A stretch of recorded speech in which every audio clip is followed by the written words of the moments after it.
ନବୀନଙ୍କର ଏଇ ଯୋଉ ନିଷ୍ପତ୍ତିକୁ କେବଳ ସ୍ୱାଗତ କରୁନି, ବହୁତ ଗୋଟେ ମାଷ୍ଟର ଷ୍ଟ୍ରୋକ୍ ଖେଳିଲେ। ଏ ଯୋଉ ଦୁଇଟି ପ୍ରାର୍ଥୀଙ୍କୁ ସେ ଚୟନ କଲେ ଥର୍ଡ ଆଉ ଫୋର୍ଥ କ୍ୟାଣ୍ଡିଡେଟ୍ ହିସାବରେ। ଗଣତି କହୁଛି କି ନବୀନଙ୍କର ପ୍ରଥମ ଚଏସ୍ରେ ଡକ୍ଟର ସନ୍ତୃପ୍ତ ମିଶ୍ର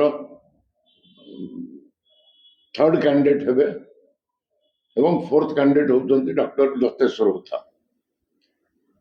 ଏଠି ମାଷ୍ଟର ଷ୍ଟ୍ରୋକ୍ କାହିଁ କହିଲି ଆପଣ ମାନେ ବୁଝନ୍ତୁ। ଗଣତି ଯୋଉଟା କହୁଛି କି ବିଜେଡିର ଯେତିକ ବଳକା ଭୋଟ ଅଛି ଏବଂ କଂଗ୍ରେସର ଯେତିକି ଭୋଟ ଅଛି ମିଶିଲେ ଦତ୍ତେଶ୍ୱର ହୋତା ସୁନିଶ୍ଚିତ ଭାବରେ ରାଜ୍ୟସଭାକୁ ନିର୍ବାଚିତ ହେବେ।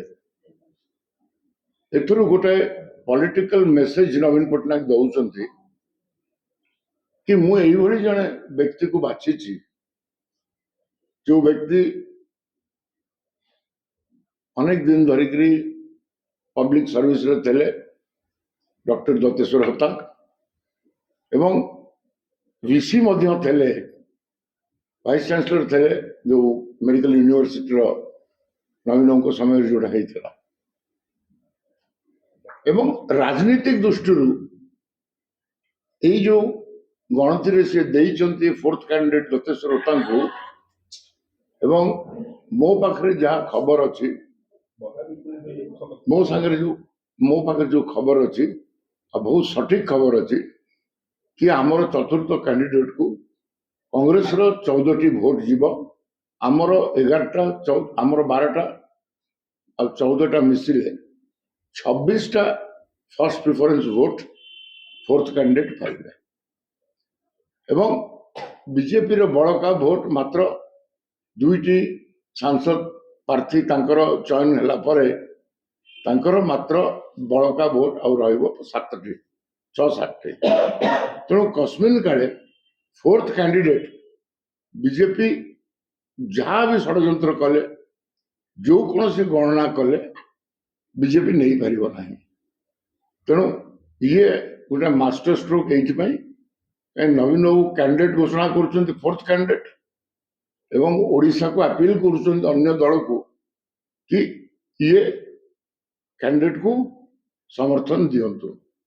ଏବଂ ମୁଁ ଭାବୁଛି ନିଶ୍ଚିତ ଭାବରେ ଫୋର୍ଥ କ୍ୟାଣ୍ଡିଡେଟ୍ ହିସାବରେ ଦତ୍ତେଶ୍ୱର ହୋତା ଜିତିବେ। ତେଣୁ ସେ ଦୃଷ୍ଟିରୁ ଏଇଟା ମାଷ୍ଟର ଷ୍ଟ୍ରୋକ୍। ଏବଂ ପରବର୍ତ୍ତୀ ପର୍ଯ୍ୟାୟରେ ଆପଣମାନେ ନିଶ୍ଚୟ ଜାଣିବାକୁ ପାଇବେ ଯେବେ ଇଲେକ୍ସନ ପ୍ରକ୍ରିୟା ରାଜ୍ୟସଭା ଆରମ୍ଭ ହେଇଯିବ କୋଉ ଦଳ ସମର୍ଥନ ଦଉଛନ୍ତି ନବୀନ ପଟ୍ଟନାୟକଙ୍କର ଏଇ ନିଷ୍ପତ୍ତିକୁ। सर पूर्व अनेक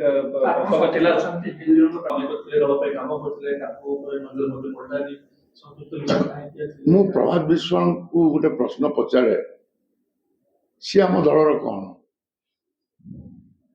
ଯୋଉ ମିଟିଂ ଆଜି ନବୀନ ନିବାସରେ ହଉଥିଲା ସେଠି ତାଙ୍କୁ ନିମନ୍ତ୍ରଣ କରାଯାଇଥିଲା କି? ତାଙ୍କ ପୁଅ ଯାଇଥିଲେ ବିଧାୟକ ହିସାବରେ। ଏବଂ ପିଏସସି ବୈଠକରେ ପିଏସସି ସର୍ବସମ୍ମତିରେ ନବୀନ ପଟ୍ଟନାୟକଙ୍କୁ ଅଥରାଇଜ କରିଥିଲେ କି ସିଏ ଯାହାକୁ ବାଛିବେ। ଆଉ ସିନିୟର ନଥିଲେ କେମିତି? ପାର୍ଟିର କନସଲଟେସନ କେମିତି ନଥିଲା? ଏବଂ ପ୍ରଭାତ ବିଶ୍ୱାଳ ଏ ପ୍ରଶ୍ନ ପଚାରିବ କିଏ? ମୁଁ ଟିକେ ତାଙ୍କ ବ୍ୟାକଗ୍ରାଉଣ୍ଡ ବିଷୟରେ କହୁଛି। ନବୀନ ପଟ୍ଟନାୟକଙ୍କୁ ପ୍ରତାପ ନଗରରେ କାଚ ଭାଗିଥିଲେ ତାଙ୍କ ଗାଡିର, ଯେହେତୁ ପ୍ରଥମ ନବୀନ ପଟ୍ଟନାୟକ ଆସନ୍ତି। ତାପରେ 29 ମେ ଅପରେସନରେ ଫେରିଓଙ୍କ ସହିତ ମିଶିକି ଏ ଦଳ ସାଙ୍ଗରେ ବିଶ୍ୱାସଘାତ କରିଥିଲେ। ତାକୁ ମାଫ କରିକିରି ନବୀନ ବାବୁ ତାକୁ ମାଫ କରିକିରି ତାଙ୍କ ସସ୍ପେନସନ ମଧ୍ୟ ଉଠେଇଥିଲେ ଏବଂ ସେ ପୁନର୍ବାର ବିଧାୟକ ହେଇପାରିଥିଲେ ବିଜୁ ଜନତା ଦଳର। ପରବର୍ତ୍ତୀ ସମୟରୁ ତାଙ୍କ ନିଜର ଦୋଷ ଲାଗି ତାଙ୍କୁ ଚିଟଫଣ୍ଡ ଚୋର କୁହାଯାଏ। କଟକରେ ତାଙ୍କର ଗୋଟେ ନାଁ ଅଛି। ଏବେ ନାଲି ବାବା, ସେତିକିବେଳେ ତାଙ୍କୁ ଚିଟଫଣ୍ଡ ଚୋର କୁହାଯାଉଥିଲା। ଏଇଟା ସ୍ପଷ୍ଟ। ତାପରେ ବି ନବୀନ ବାବୁ ତାଙ୍କ ପୁଅକୁ 2 ଥର ଟିକେଟ ଦେଲେ। ଏଇଟା ହଉଛି ଅକୃତଜ୍ଞ ଲୋକ। लोक चिन्हतु प्रभात विश्वास को जी नवीन पट्टनायक को चैलेंज करुचे जे कहीं निष्पत्ति नेल सी किए दल कौन अलग लोक ना जो मैंने कि दल प्रति जो मैंने दल को अनुगत अच्छा दल पे काम कर तमें तो बारंबार दल को विरोध कर नवीन को गाड़ी काच भांगी प्यारिया सहित मिसिक नवीन को हटेया को चेष्टा कर चिटफंड दुर्नीति रे लिप्त होकर जेल जाइछ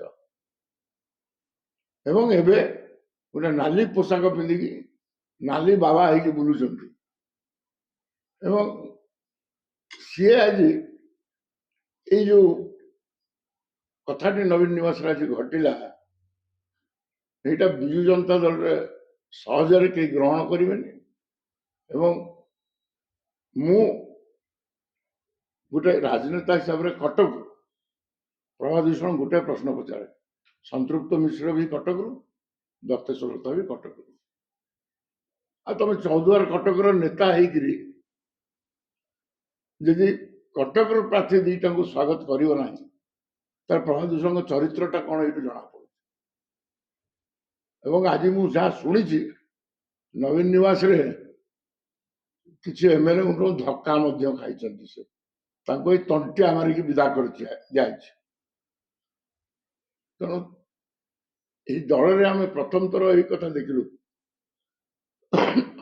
किसी मत रही पारे वो व्यक्ति विषय मत रही पारे से अलग कथा किंतु स्वयं नवीन बाबू मीडिया रे घोषणा कला परे ये जाए मीडिया रे बाइट देकर नवीन निवास गोटे कांड घटे जहाँ कले यू लोक जानतु ये नाली बाबा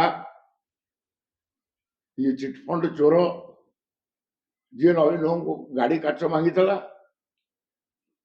चरित्रटा कौन लोक बुझन तो कटक चौद्वारवासी बेसी भल बुझन जहाँ लगी आज से नाली बाबा ही बुलूच